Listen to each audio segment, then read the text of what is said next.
Madame, Monsieur, bonjour et soyez les bienvenus sur RTI 1. Tout d'abord, l'actualité en Côte d'Ivoire avec le lancement, il y a quelques jours, de l'opération Ville propre. C'est une initiative du ministère de l'Hydraulique, de l'Assainissement et de la Salubrité. Il s'agit de procéder au ramassage intensif de toutes les ordures dans les quartiers villes afin d'éviter les maladies. Dans le journal de 13h, nous allons nous intéresser au canal d'Anoumabo, dans la commune de Marcory. Le prix Félix Houphouët-Boigny UNESCO pour la recherche de la paix sera remis le 8 février prochain à Yamoussoukro, dans la région centre du pays. Ce prix, instauré en 1989, vise à récompenser les personnalités qui militent pour un monde de paix. C'est aujourd'hui la journée internationale de tolérance zéro contre les mutilations féminines. En Côte d'Ivoire, le gouvernement multiplie les actions et sensibilisations pour mettre fin à ce fléau. Voici le message de la ministre de la Femme, de la Famille et de l'Enfant, Nasseneba Touré. 38% de femmes en Côte d'Ivoire, selon les statistiques de l'UNICEF, ont subi des mutilations génitales féminines, appelées aussi excisions. Les cicatrices laissées par cette pratique sont à la fois physiques et physiologiques et souvent permanentes. Les mutilations génitales féminines sont illégales depuis 1998. Aujourd'hui, pour parvenir à la tolérance zéro, le gouvernement appelle à plus d'actions et au respect de la dignité de la femme.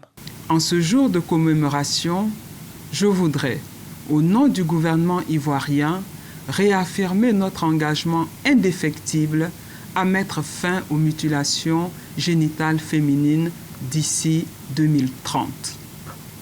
La Côte d'Ivoire continuera de promouvoir et de protéger la santé sexuelle et reproductive et les droits connexes des femmes et des filles. La ministre de la Femme, de la Famille et de l'Enfant, Nasseneba Touré, saisit ce 6 février, marquant la célébration de la Journée internationale de la lutte contre les mutilations génitales féminines, pour inviter à la responsabilité des jeunes en vue de mettre fin à cette pratique.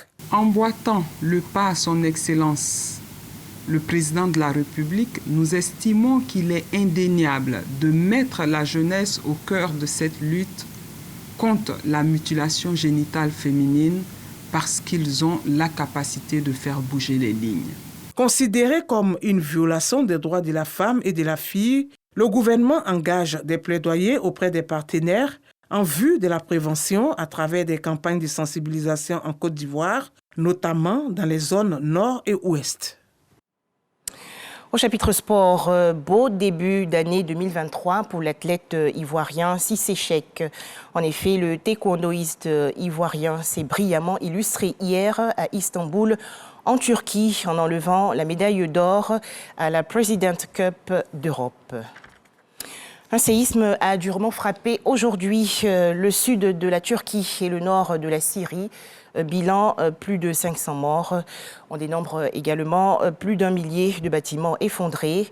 Les secours s'activent pour déblayer les décombres. Enfin, une première au Royaume-Uni. Des descendants d'esclavagistes ont promis de payer des réparations. Il s'agit de la famille Trevelyan qui possédait plus de 1000 esclaves au XIXe siècle.